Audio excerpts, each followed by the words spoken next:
Olá! Sejam bem-vindos ao audiobook Ressoar Páginas da Vida, aonde cada capítulo que lemos será comentado e estudado aqui com vocês. Mas antes de começar esse capítulo, vou te pedir para que se inscreva aqui no canal e ative o sininho para notificações.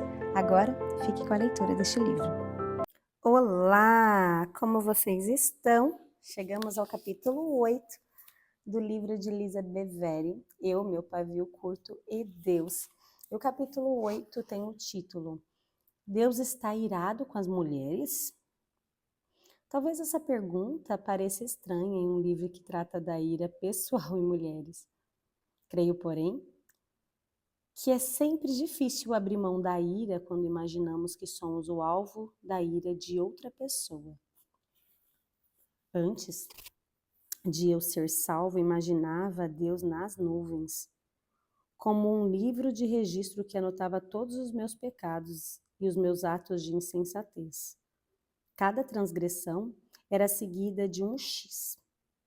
Deus estava zangado comigo e mais que preparado para me lançar no inferno. A mim parecia que não restava nenhum outro caminho para a reconciliação. Eu estava e havia pecado repetidamente e não tinha como apagar os meus atos perversos. Imagine meu espanto quando o John me disse que Deus o instruía a me convidar para sair. Foi no mínimo uma surpresa. Descobri que Deus tivesse algum pensamento a meu respeito que não envolvesse planos para meu julgamento inescapável. Ouvi então que Deus me amava, era algo que ia muito além do meu entendimento. Diante dessa bela misericórdia, eu me entreguei aos seus cuidados. Nunca me passou pela cabeça que essa dinâmica tivesse alguma relação com a minha feminilidade. No entanto, comecei a frequentar a igreja, congressos e encontros de vários tipos, onde, então, ouvi coisas que voaram minha visão de amor de Deus por mim. De algum modo, eu tinha a impressão de haver recebido redenção como uma cidadã de segunda categoria do reino. Quero deixar claro que ninguém disse isso abertamente para mim. Ainda assim, era uma ideia presente nas entrelinhas. Mulheres não são dignas de confiança e dificilmente são redimidas. Uma mulher piedosa? Eu ainda estava na faculdade quando, pela primeira vez, me senti confusa a esse respeito. Viajei para o Arizona, para Austin, a fim de participar de um congresso no feriado de Ação de Graças. Fazia 4 meses que eu era cristã. Estava empolgada e ansiosa para participar desse evento com as pessoas que compartilham da mesma fé preciosa. Eu ansiava por ouvir verdades libertadoras da palavra de Deus. Até então, a luta havia sido solitária. Desejava fortemente agradar ao meu Pai celestial e, portanto, abri meu coração e peguei caneta, papel e a Bíblia, com meu nome gravado na capa. Não havia preparado, contudo, para o que eu ouviria. Depois de um momento de louvor, durante o qual chorei muito, o pastor se levantou e começou com uma oração. Em seguida, ele pediu que todos se afastassem. Chamou sua esposa para subir no palco. Inclinei-me para a frente, para tentá-la vê-la melhor.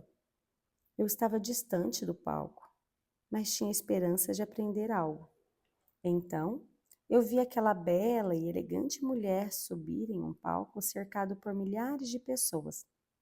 Enquanto ela estava ao lado do marido, ele fez uma série de piadas humilhantes, a maioria a respeito dela. A esposa respondeu com bom humor. Muitos na plateia riram, mas eu comecei a me sentir mal. As brincadeiras dele pareciam mais incisivas do que as dela. Era como se ela conhecesse seus limites enquanto ele não os tinha. Logo, descobri o motivo. Vocês sabem por que nós, homens, precisamos das mulheres? Perguntou ele em tom de gracejo aos presentes.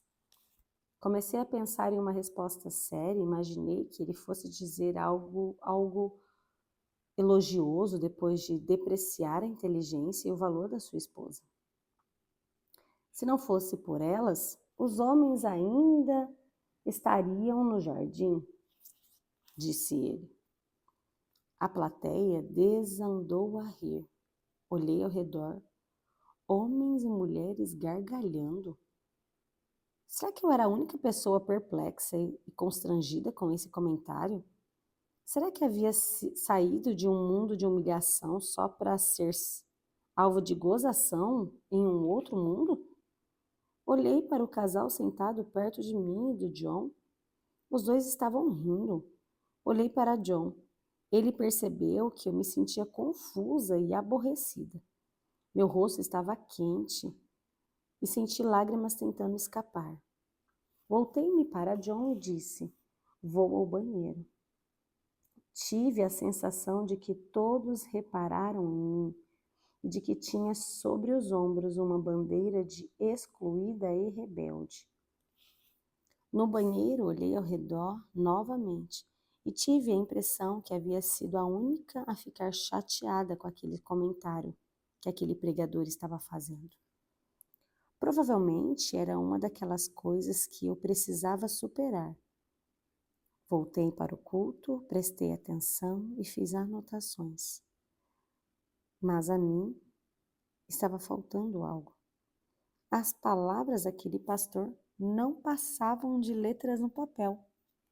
Minha confiança havia sido traída e eu estava com medo de permitir que a mensagem dele entrasse no meu coração. Ao voltarmos para casa, perguntei a uma amiga que estava no carro conosco se o pastor e a esposa dele sempre tratavam um ao outro daquela forma. Ela disse que sim e garantiu que era apenas uma brincadeira. John e eu havíamos acabado de ficar noivos. Eu estava reavaliando meus conceitos sobre casais cristãos. Queria algo mais do que aquilo que eu tinha acabado de ver. No dia seguinte, em vez de participar do culto com John, inventei uma desculpa e fui ajudar como voluntária no berçário. Enquanto eu confortava e ninava bebês chorosos em meus braços, era mais fácil imaginar que Deus me amava. Ao segurá-los e vê-los se acalmar com a minha voz terna, pensei em como Deus se sentia a meu respeito. Eu gritava por dentro e ele falava ternamente comigo. Eu era sua filha e ele era o meu pai. Lágrimas brotaram novamente em meus olhos enquanto eu segurava um bebê que havia pegado no sono. Havia tanta coisa que eu não entendia, mas o amor de Deus era inquestionável. Um casamento piedoso?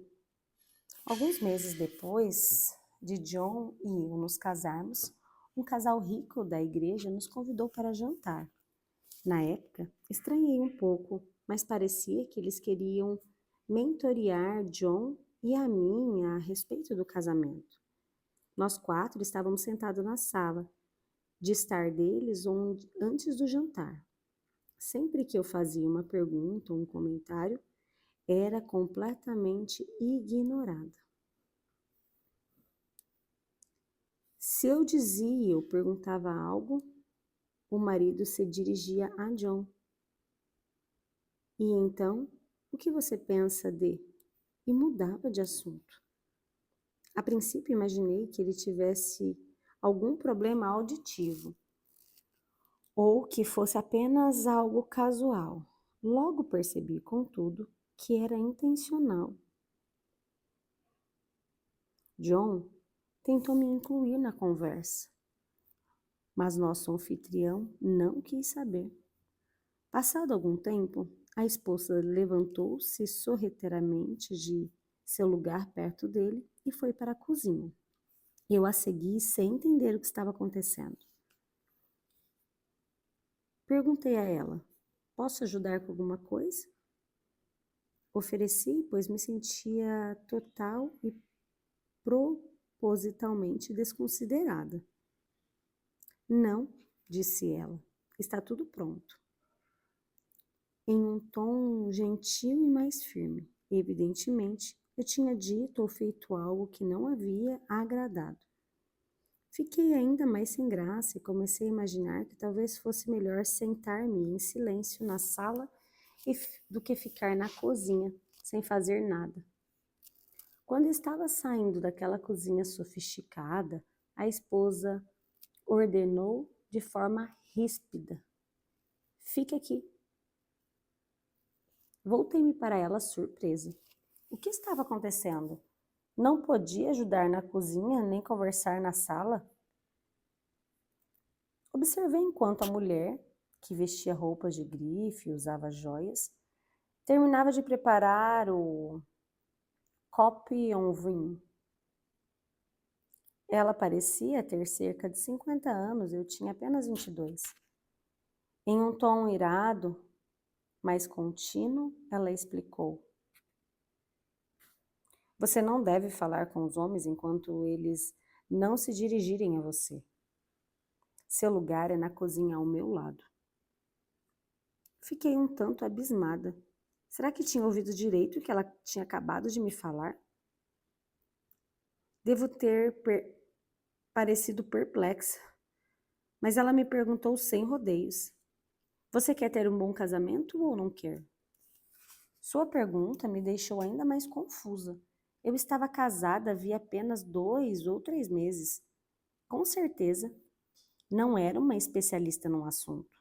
A essa altura, mal tínhamos começado a construir um casamento, muito menos um casamento ruim. Claro que eu queria ser uma boa esposa. Sim, eu quero ter um bom casamento, respondi para ela gaguejando e me sentindo ridícula. Ela empurrou a travessa com o frango de volta no forno e ordenou que eu me sentasse. Lutei contra a tentação de perguntar quanto tempo ainda ia levar para o jantar ficar pronto e sentei-me obedientemente. Naquela noite, ela me disse uma porção de coisas que, supostamente, Deus havia ensinado a ela. Algumas eram tão tolas e desagradáveis, e até mesmo de natureza sexual, que não vou me dar o trabalho de repeti-las nessas páginas. Mas aqui vai uma amostra. Fui instruir-me a sentar-me sempre em um lugar abaixo do meu marido, disse ela. E se ele estava em uma cadeira ou poltrona, eu deveria sentar-me no chão. Imaginei que essa situação não poderia ser aplicada na sala de jantar, onde todas as cadeiras pareciam ser da mesma altura. Percebi que havia quebrado essa regra ao ter a ousadia de me sentar ao lado do meu marido no sofá quando chegamos. Então, era por isso que ninguém me respondia. Ela prosseguiu com sua transmissão de grande sabedoria. Se em algum momento eu tivesse vontade de retrucar algo que meu marido dissesse, deveria procurar de imediato um vaso sanitário e ajoelhar-me diante dele. O objetivo desse exercício era para me lembrar do meu lugar e impedir um eventual acesso de raiva insensato aflorar em mim. As únicas ocasiões em que havia me ajoelhado diante de um vaso sanitário havia sido para vomitar por causa de náuseas, algo que eu estava sentindo naquele mesmo instante. O sexo era reduzido a um dever que não incluía necessariamente meu prazer. Criei coragem e questionei seu conselho nessa área. Por que Deus teria criado homens e mulheres com a capacidade de ter prazer, se ele quisesse que fosse bom apenas para os homens? Perguntei para ela. Você deve fazer sexo sempre que seu marido desejar, quer você goste ou não, retrucou ela. Uma situação delas não causa ressentimento? Perguntei a ela. Se isso acontecer, ajoelhe-se junto ao vaso, explicou ela. Percebi que, se eu seguisse o sistema dela, passaria um bocado de tempo diante do vaso. Resolvi que era melhor não discutir mais com ela.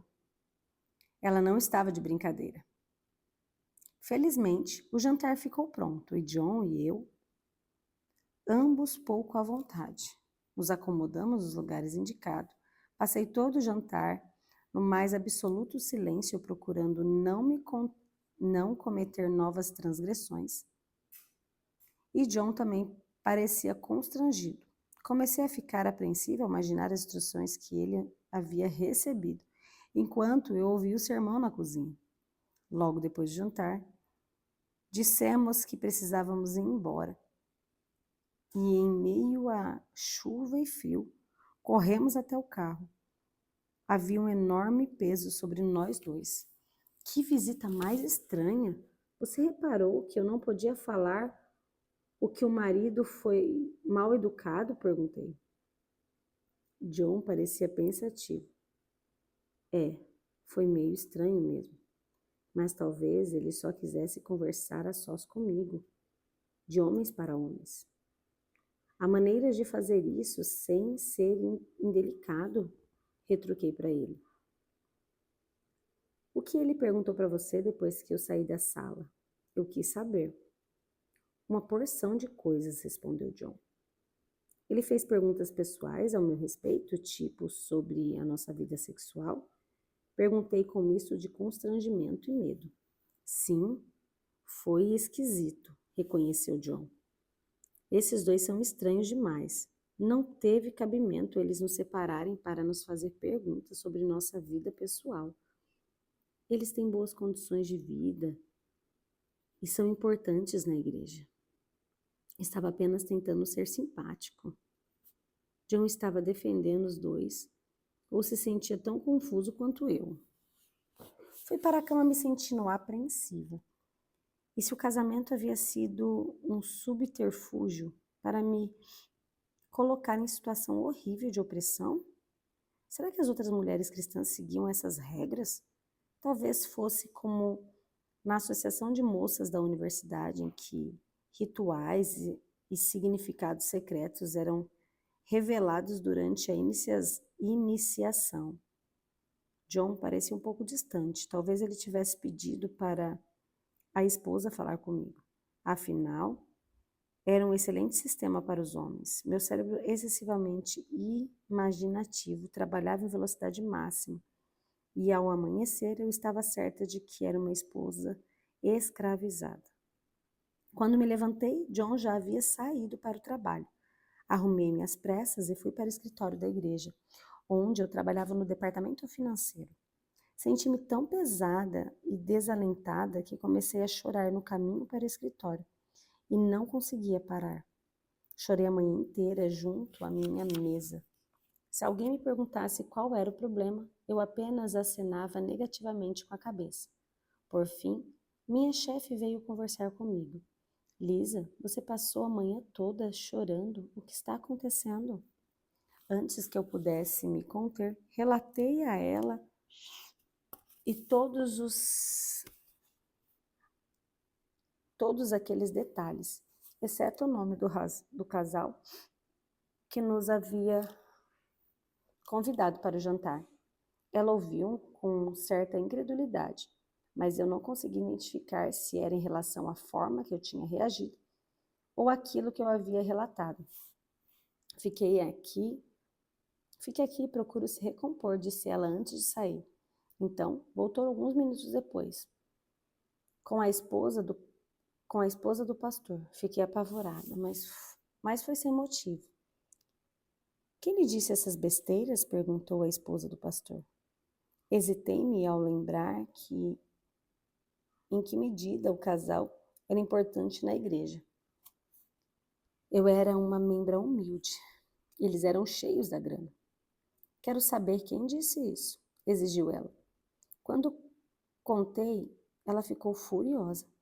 Explicou que os dois eram recém-convertidos e não tinham condições de instruir ninguém. Estavam casados faziam apenas 1 ou 2 anos. Ela era a terceira esposa dele.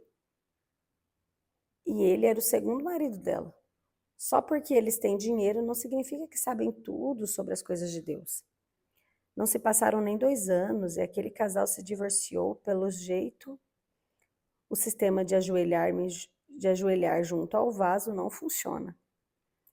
Apresentei anteriormente 2 exemplos de abuso de mulheres com o suposto respaldo de Deus. Um caso mais leve e outro mais grave.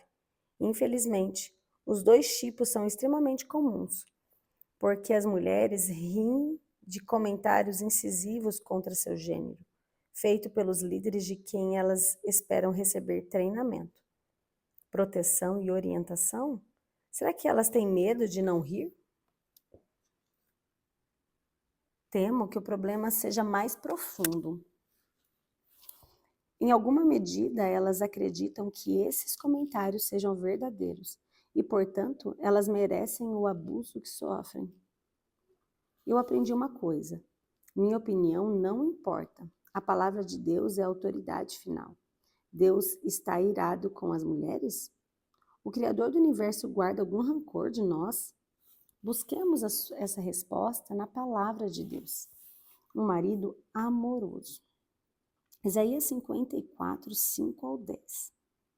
Pois o seu Criador é o seu marido, o Senhor dos Exércitos é o seu nome, o Santo de Israel é o seu Redentor. Ele é chamado Deus de toda a terra. O Senhor chamará você de volta como se fosse uma mulher abandonada e aflita de espírito. Uma mulher que se casou nova, apenas para ser rejeitada, diz o seu Deus. Por um breve instante eu a abandonei, mas com profundo compaixão eu a trarei de volta. Num expulso de indignação, escondi de você por um instante o meu rosto, mas com a bondade eterna terei compaixão de você, diz o Senhor, o seu Redentor. Para mim, isso é como os dias de Noé, quando jurei que as águas de Noé nunca mais tornariam a cobrir a terra. De modo que agora jurei não ficar irado com você, nem tornar a repreendê-la, embora os montes sejam sacudidos e as colinas sejam removidas.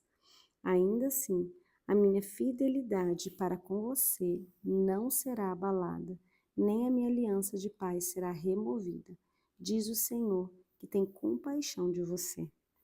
Nosso Pai maravilhoso compara a redenção que ele nos dá ao amor de um marido por sua esposa. Ele poderia ter dito, seu criador é o seu pai, mas não o fez. Ele se apresenta como um marido amoroso que restaura sua esposa rebelde. Em seguida, compara a certeza da sua promessa, a certeza daquilo que ele prometeu a Noé. Embora os montes sejam sacudidos e as colinas sejam removidas, ainda assim a minha fidelidade com você não será abalada e nem a minha aliança de paz será removida. Não importa o quão intensamente nossa vida seja sacudida, o amor de Deus por nós jamais vacilará. Precisamos ter essa questão resolvida em nossa mente de uma vez por todas. Essa passagem não vem acompanhada de ressalvas. A promessa é para todos, não exclui mulheres solteiras, divorciadas, estéreis ou viúvas. A promessa também abrange para todas as faixas etárias. É proferida em um tom afetuoso e terno. É a voz de Deus falando às pessoas amadas e preciosas. Ele pronuncia paz às mulheres. Receba essa paz e deixe que ela acalme a sua ira e o seu medo. Nós temos a oportunidade de servir e cuidar, mas quando vivemos sobre o medo constante do descontentamento do nosso Pai, cansamo-nos de fazer o bem. Tememos que nenhum esforço seja bom o bastante, que nenhum sacrifício seja grande o suficiente. Lembre-se de que a graça não se baseia naquilo que fazemos, mas sim no que foi feito por nós. Nenhum de nós poderia ter uma vida suficientemente agradável a Deus, obediente a todos os seus estatutos. Precisamos ser mulheres segundo o coração de Deus, mas não buscaremos se temermos sua rejeição e cólera. Esse medo cria um ambiente carregado de frustração, inevitavelmente de ira. Deus quer liberar suas filhas desse fardo pesado que as oprime e as deixa em estado constante de exasperação. O simples fato de que Jesus voltará para buscar a sua noiva reforça o termo amor de Deus pelas mulheres. Se fôssemos algo inferior, a companheiras de que completam um homem, Deus não teria escolhido um relacionamento íntimo entre marido e esposa para ilustrar o grande mistério do Criador e da sua igreja. Vamos orar. Meu Pai Celestial, dirige-me ao Senhor no que preciso, no seu precioso nome, no nome de Jesus. Sei que permiti de que alguma maneira mentira se infiltrasse em meu coração e me tirasse a paz do relacionamento que eu tenho com o Senhor. Creio naquilo que o Senhor declarou. Creio que o Senhor existe, é o verdadeiro, bom e justo favor. Renova qualquer vestígio de mentira de que o Senhor está irado comigo porque sou mulher. Sou mulher em virtude dos seus planos e dos seus propósitos. Não é algo de que deva me ressentir ou me envergonhar. É algo a ser celebrado, pois sou formada de modo especial e admirável. Remova toda a vergonha, toda a culpa e todos os estereótipos da minha mente. Renove em mim o espírito estável e grave em meu espírito que tipo de mulher o Senhor quer que eu seja. Eu perdoo aqueles que me caluniaram por preconceito ou ignorância. Eles não sabiam o que estavam fazendo. Senhor, restaure e reconcilie homens e mulheres para que possam voltar a viver no jardim frutuoso do seu amor. Amém.